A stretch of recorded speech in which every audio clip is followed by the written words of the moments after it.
Welcome back to Beyond Small Talk. Let's grab a cup of coffee, settle in, and continue our conversation. Hopefully, create a moment or two to motivate ourselves to have some real conversations today.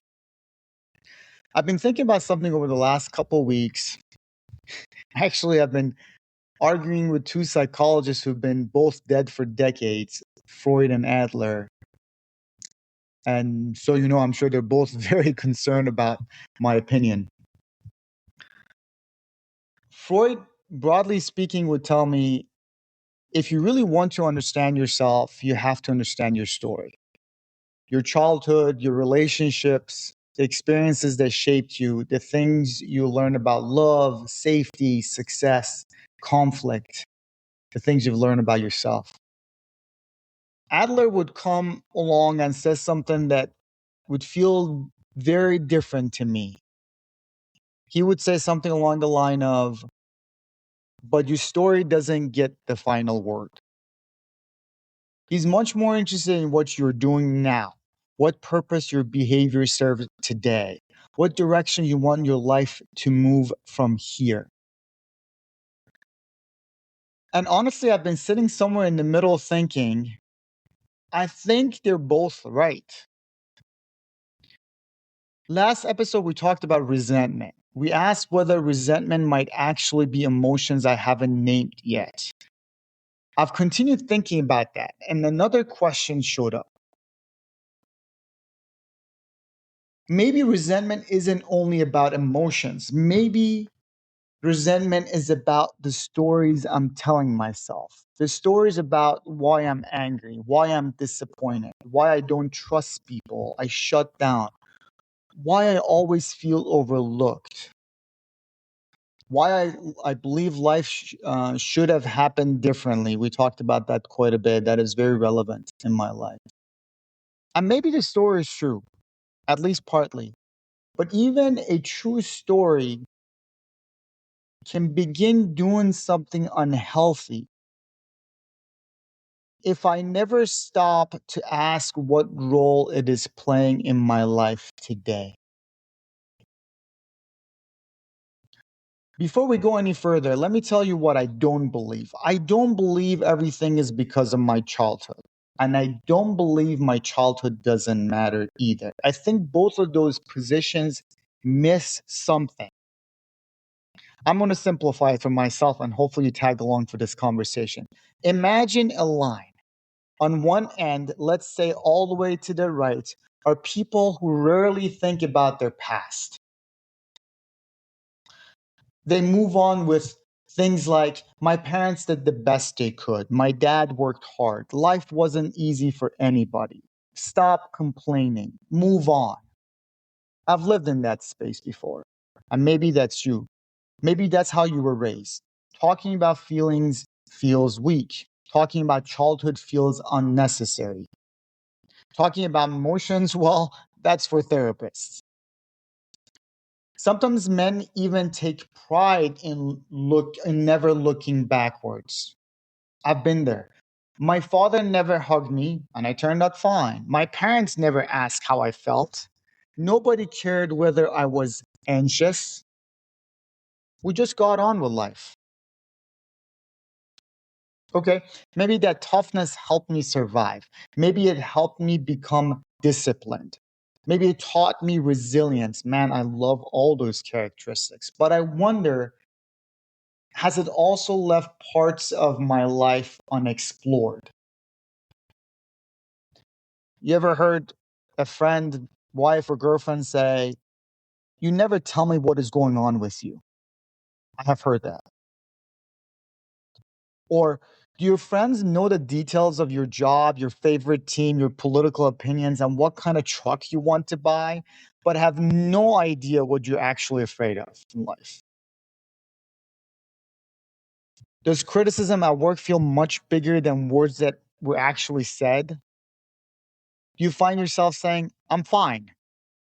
What you really mean is, I don't know how to explain any of this. Maybe you don't need to feel ashamed of that. Maybe you simply need to understand where it came from. That is moving left on that line, being curious about our past. looking backwards, not to blame, not to stay there forever either, just to understand. And then there's the other end of this line that we talked about, all the way to the left. That is the Freudian side. People who know every chapter of their story, every wound, every trauma, every attachment style, every diagnosis, every reason why they struggle. They can explain why criticism triggers them, why intimacy frightens them, why they drink, why they isolate, why they get angry, why they need approval. They understand themselves beautifully. They talk about their emotions easily. I have friends in this space, and honestly, sometimes I envy them. They sound so articulate when it comes to where they come from and what has transpired in their lives. But honestly, in my opinion, sometimes to no value. Nothing changes. Same fight happens again. Same coping mechanisms gets used again. The same wall goes up. The same person gets hurt. The same story. The story explains everything, but it no longer moves anything. It no longer solves anything. And here's what I've been wondering. What if wisdom isn't picking one side, Freud or Adler? What if wisdom is learning when to move left and understand emotions, and when to move right and focus on a path forward, on the next action? For me, where I am on that line isn't always where I need to be. And interesting enough, where I need to be for one problem may be completely different from where I need to be for another problem.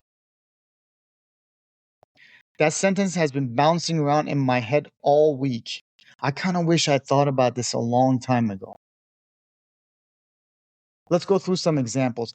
Let's say you're in a relationship. Your wife, your girlfriend, your partner says, "You never tell me what is going on with you." And your immediate action is, "I'm just not emotional enough. I'm not emotional like you. I deal with things differently. My father didn't come home and talk about his feelings. I don't want to burden her. Talking about it won't change anything." I've had all those thoughts. Okay, let's stop there. Maybe emotional privacy was modeled as a strength in your past. Maybe you learned that a man protects the people around him by carrying the problems quietly. I have learned that so well in my life. Maybe you tried opening up once and you were mocked, dismissed, betrayed, or received a very unpredictable response from the individuals that you opened up to. Maybe nobody ever gave you the language to explain the difference between fear, anger, shame, guilt, disappointment, exhaustion.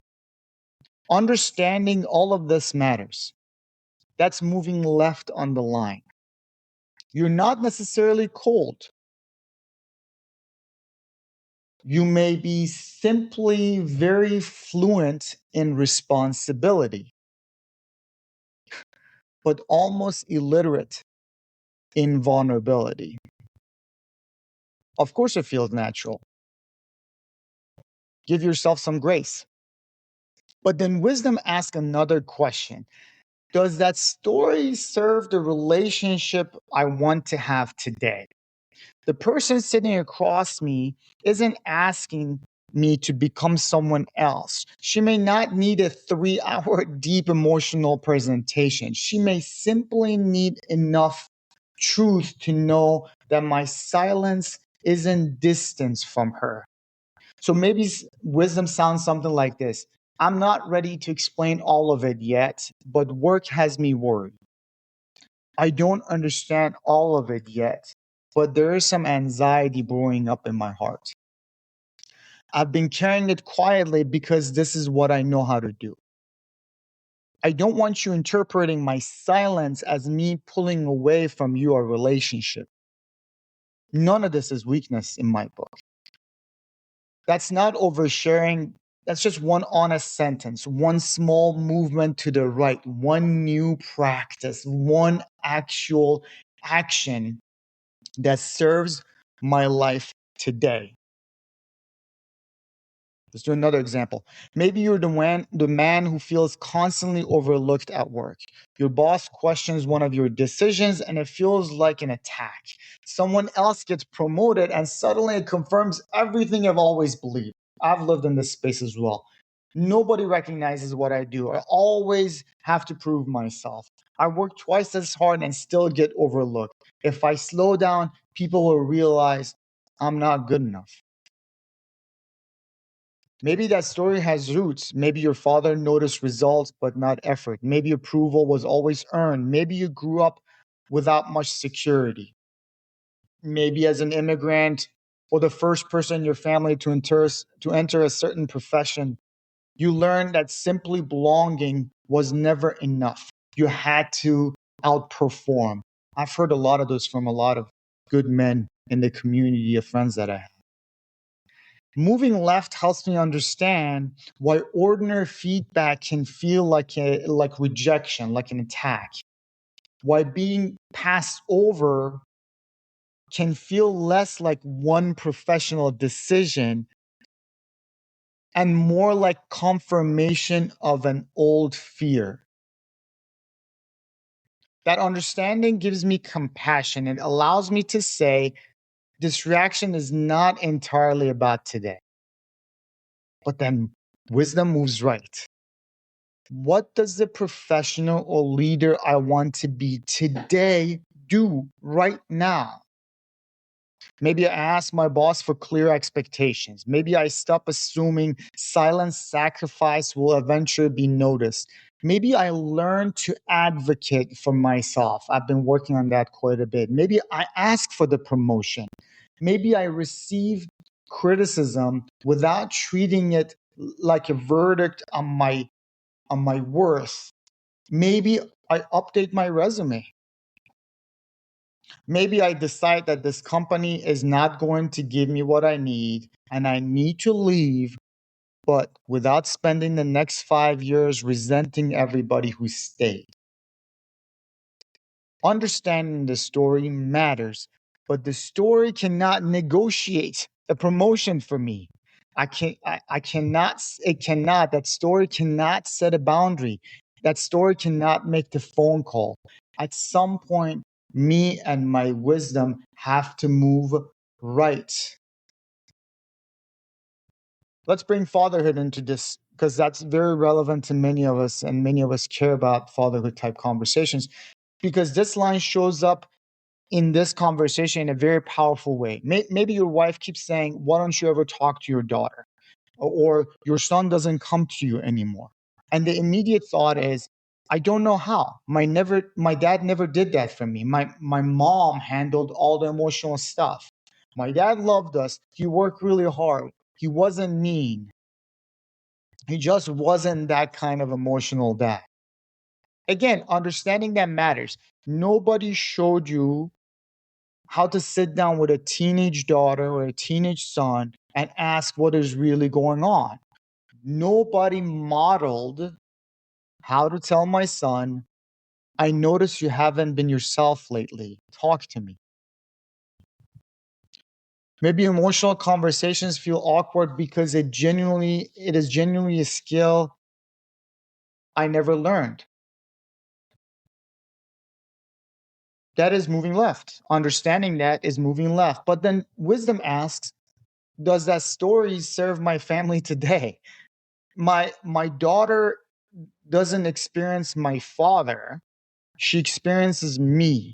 My son isn't asking what kind of father did my father have. He's asking what kind of father do I have? That's uncomfortable. But the wisdom doesn't shame me. It doesn't say, well, just be better. Honestly, I'm getting tired of messages that tell me I'm never good enough and I'm always one podcast, one book, one recipe away from finally becoming acceptable.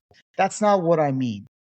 Maybe you're already a loving father. Maybe you are a loyal husband, a good man. Maybe there's just part of your identity that you haven't practiced very often. Wisdom doesn't ask you to become someone else, it asks whether the man I want to be needs another way of showing up in certain circumstances.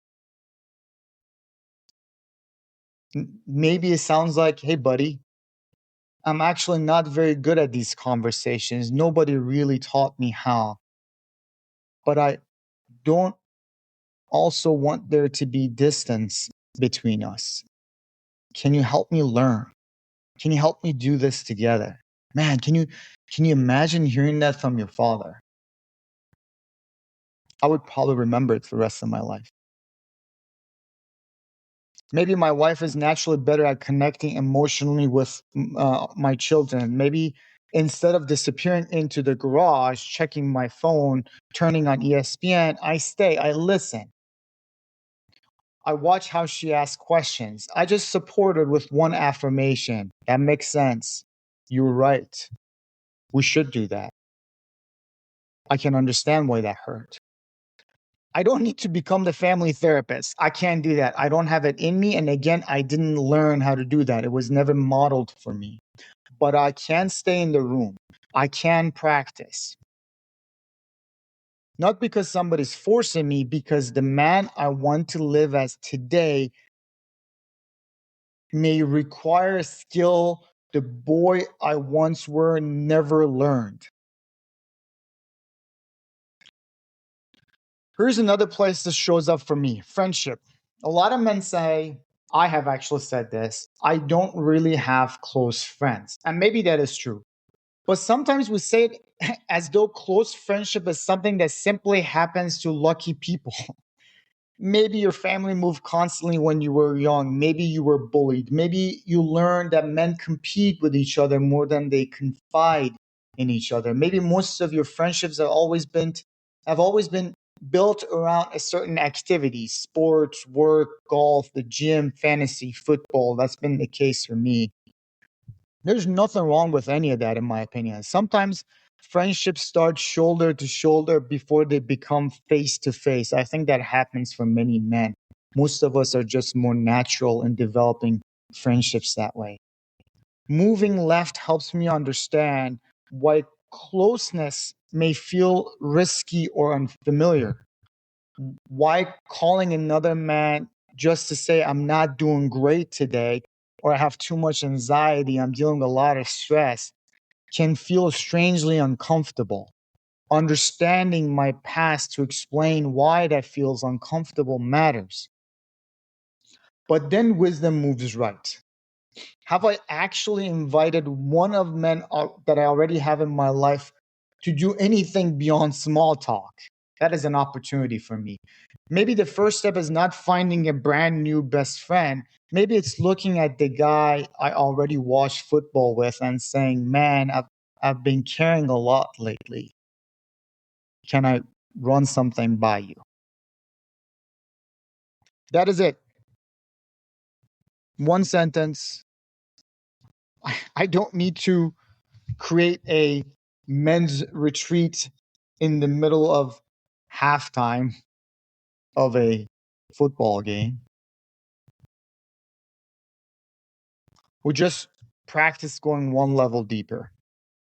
Maybe the friendship you say you don't have is waiting inside a relationship you've never allowed to become one. I'm starting to think I have a lot of those. But I want to argue, devil's advocate, I want to argue the other side of the spectrum too, because I think a lot of men live on the opposite side of this imaginary line that we talked about.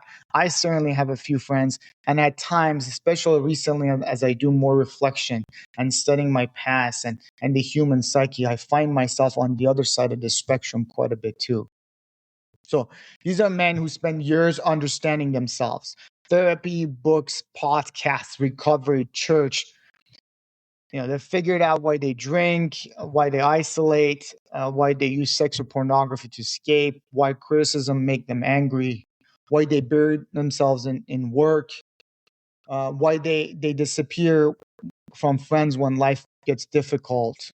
Great, seriously, that understanding matters. Like I said earlier, I sometimes envy those individuals. But maybe they just needed to hear this behavior doesn't appear out of nowhere. That's been very meaningful to me. Again, I think I mentioned this already. This understanding that the way I behave today has some roots, and I didn't all of a sudden wake up and acting the way I do that I'm not happy with. Maybe they did all of that because they needed compassion.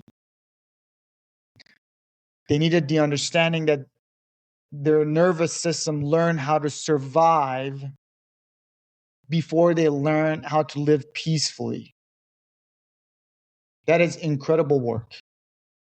I applaud you if you're in that space.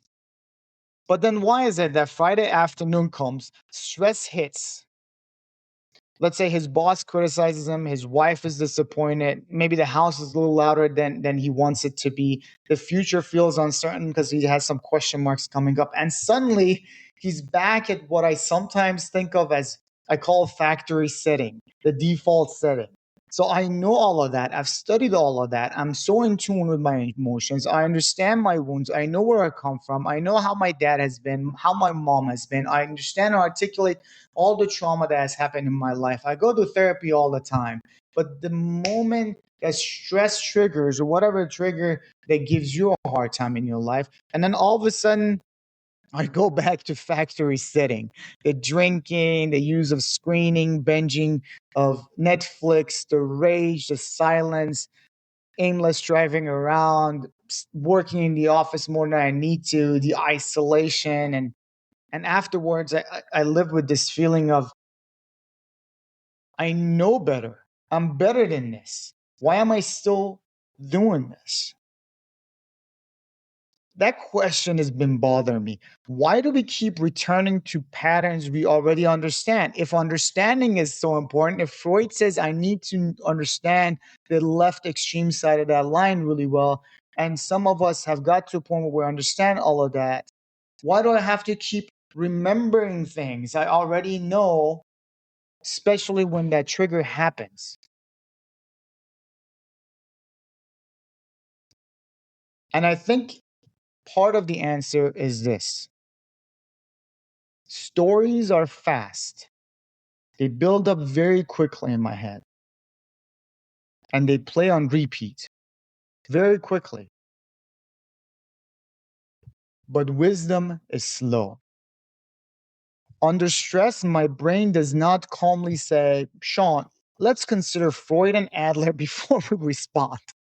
No, it says, protect yourself, get out, fight back, be defensive, shut down. Nobody appreciates you. This always happens. You're on your own.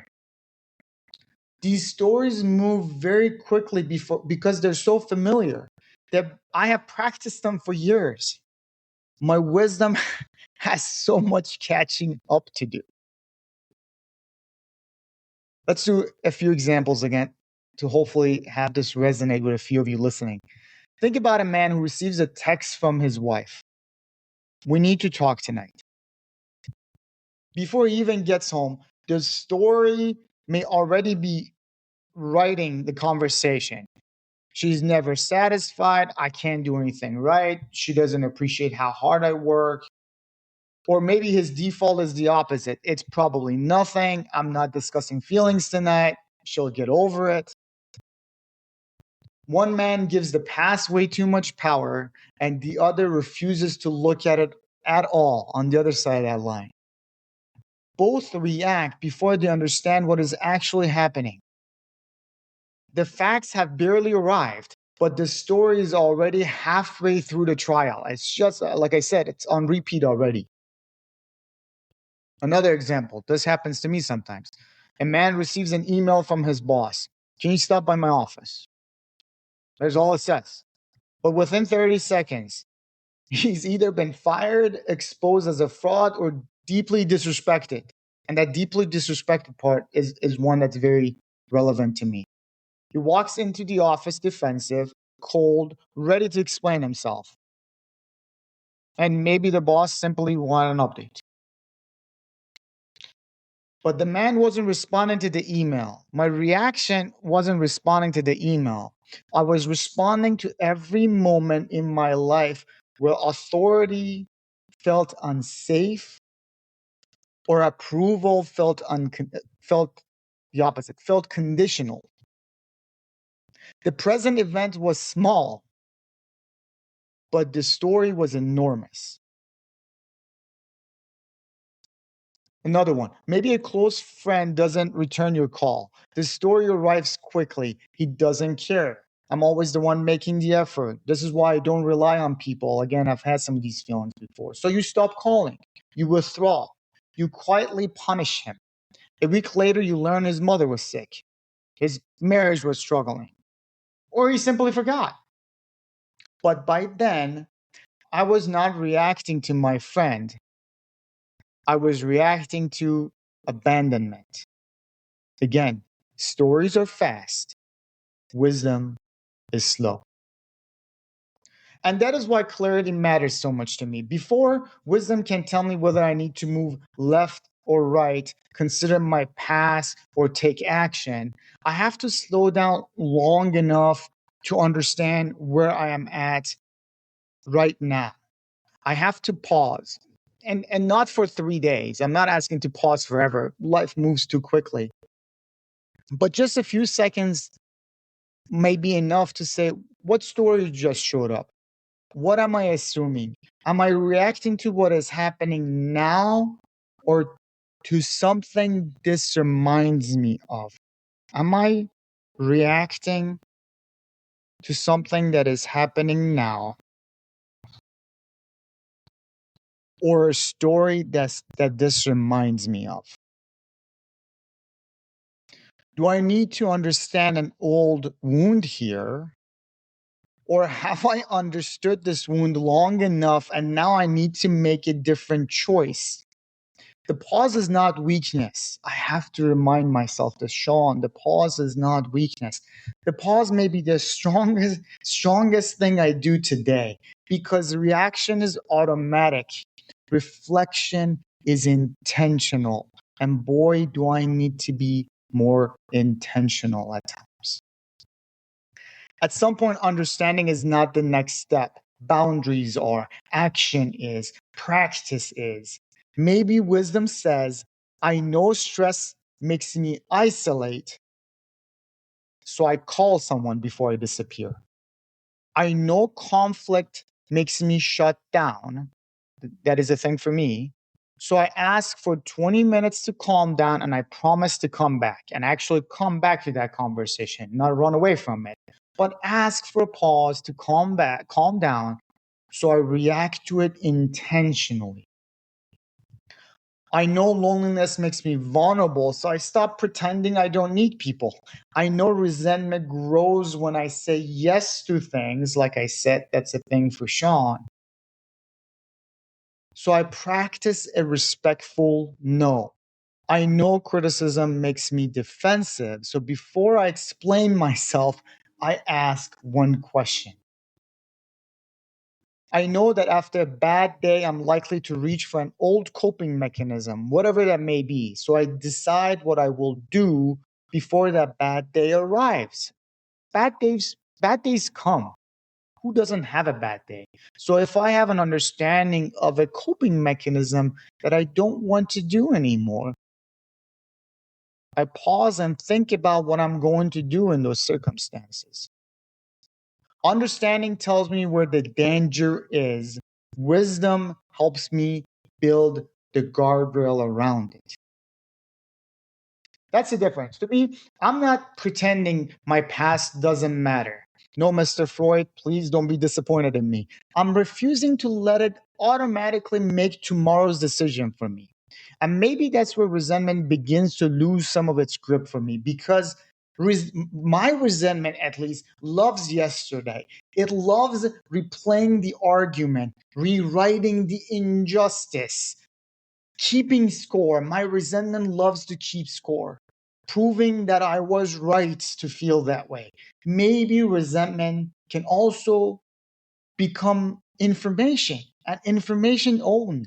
Maybe instead of immediately trying to get rid of it, I can ask, what is this resentment trying to tell me?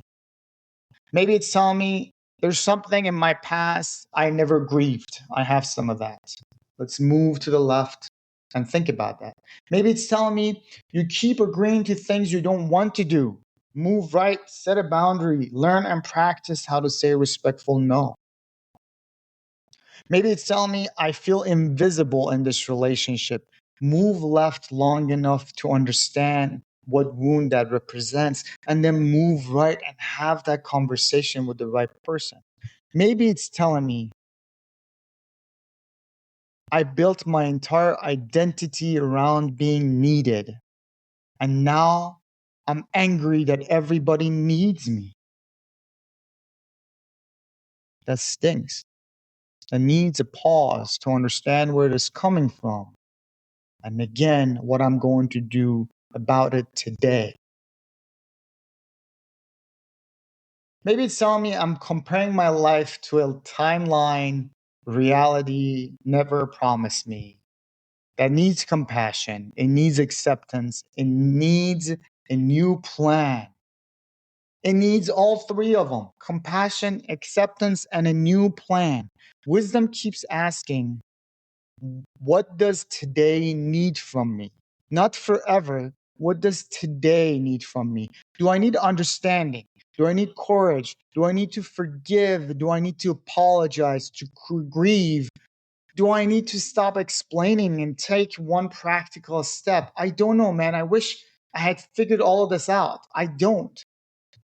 But this is why the three words that keep coming up in this podcast really fit for me: clarity, courage, connection.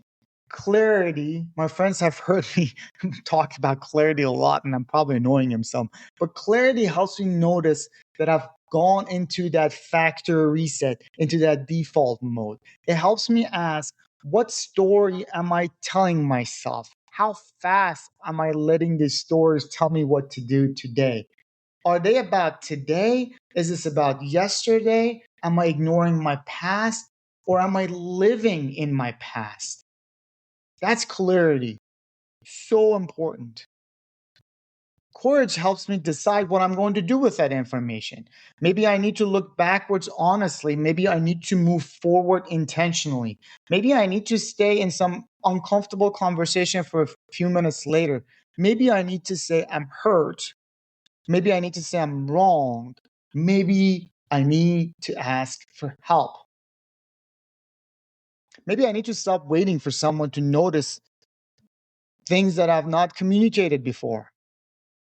And lastly, connection. Connection means having people in my life who can help me remember what stress makes me forget. I'm going to say this again, and I would love for you to fill the trigger, or whatever trigger that really pushes you to that factory reset that we talked about. For me, stress is a big one. So I'm going to say that one more time. Connection means having people in my life that can help me remember what stress makes me forget. I'll give you an example. Someone who can say, Sean, I think you're being too hard on yourself. Or Sean, I think you've understood this long enough, and it is time to freaking move on. Or even, Sean, you're not responding to what is happening today. You're responding to what this reminds you of. I need all three kinds of reminders, honestly. I think we all do. This reminds me of I wrote something in the margin of this wonderful book that I've been reading recently, Courage to be Disliked by Ichiro Kishimi. My note on the side of this page said something along the line of, is it okay to be me, but not okay to stay exactly as I am? I've read that sentence a dozen times, and I think I understand it differently now. It isn't saying I'm not good enough today. It isn't saying I need to become a completely different person. Maybe it means I can appreciate the husband, the friend, the leader, the son, and the man I am today, while still practicing how to live those identities more intentionally. Understanding my story doesn't make me weak. Ignoring my story doesn't make me strong. And living permanently, and I love this part, living permanently inside my story doesn't make me wise either. Wisdom helps me choose between those scenarios. Understanding my past gives me compassion. Wisdom does that for me. Taking responsibility for my future gives me hope. Wisdom does that for me. Wisdom is knowing which one I need more today. But here's the tricky part. Before I can know how to respond to these circumstances, before I can allow wisdom to do what I just described, what I'm hoping it would do for me at any moment, I have to slow down because stories are fast and wisdom is slow. And maturity is not reacting or reaching a point where the old stories never return. That's not my goal. Maybe maturity is noticing them sooner when they do, pausing, getting curious, and allowing wisdom to guide the next moment, left or right, understanding or action, compassion or courage. Because the purpose of understanding my story was never to become really good at explaining my pain. That's not what I'm living for. I do that sometimes. I see friends do that too. We become so incredibly articulate about why we hurt sometimes and still continue passing the hurt into every room we enter. Maybe the purpose of understanding my story is to become wise enough to stop, oh my gosh, to stop passing my pain into my future. So maybe this week, the next time resentment shows up, or anger, or defensiveness, or the urge to shut down, I don't immediately judge it, and I don't immediately obey it either. I pause, I ask, what story just took over? Remember how fast they are? What is this feeling trying to tell me? Am I reacting to what is happening or what this reminds me of? Do I need more understanding or do I need more courage? And maybe one final question. What does the man I already want to be or I already am need from me today? That is what I've been wrestling with lately, folks. Maybe it's something you wrestle with too.